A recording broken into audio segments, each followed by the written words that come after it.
உங்க பாட்டை வந்து ரெஃபரன்ஸா கொடுத்து இளையராஜா கிட்ட பாட்டு பாட சொன்னாங்களாமே. ஆமாம்மா. மௌனம் சம்மதம் பாட்டுக்கு ஆமாம்மா. கல்யாண தேனிலா இந்த பாட்டு ஃபாசில் கம்பல்சரி வர நான் இருக்கேன் சார். இந்த நீலவான ஓடையில் நீங்கள் ஒன்று போட்டிங்கல்ல, அந்த மாதிரி ஒரு பாட்டு தான் அது. என் பாட்டு இல்லைங்க, இவன் பாட்டு அப்படின்னாரு.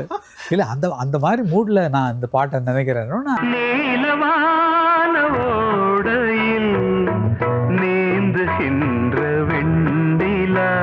என்ன சொன்னாரா இளையராஜா சார்? அவ்வளோதான், இவ்வளோதான் பேசு. ஓகே, சரி சரி சரி விட்டுட்டு அப்போ பார்த்தீங்கன்னா கல்யாணத்தே நிலா, நான் நீலவான ஓடையில் நிலா ஒன்றில் விட்டுட்டான். இவர் கடைசி வரைக்கும் லாவிலே முடிச்சிட்டாரு.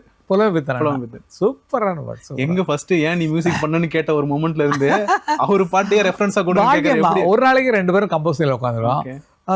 எங்களுக்கு பிரசாத் ஸ்டுடியோல அந்த பக்கத்தில் இந்த டீ கடையிலாம் பாட்டு போடுவாங்க. அது கொஞ்சம் கேட்கும். அப்போ வந்து என்னன்னா வெளியில் பாட்டு கேட்குது. நீதானா நிஜந்தானா நிற்க வச்சு பார்க்குறேன் உனக்கு நானது உள்ள மாறி போகுது தொண்டைக்குழி தண்ணி வத்தி போச்சதுன்னு வைரமுத்து எழுதின பாட்டு என்னோட மியூசிக்கில் வெளியே போட்டுட்ருக்காங்க. ஆனால் விடு, டேய் இந்த பாட்டு எந்த படத்தில் போட்டேன் அப்படின்னா, அது நீ போடலன்னா நான் போட்டேன். அப்படி வித்தியாசம் தெரியாமல் இருக்கும் பல பாட்டு. நான் பிஜிஎம்மில் அவரை ஃபாலோ பண்ண முடியாது, அதனால் விட்டுடுவேன். எனக்குன்னு ஒரு ஸ்டைல் நான் உருவாக்கிட்டேன். அண்ணனோட பிஜிஎம்க்கு என்னுடைய பிஜிஎம்க்கு தான் வித்தியாசம் இருக்கும்.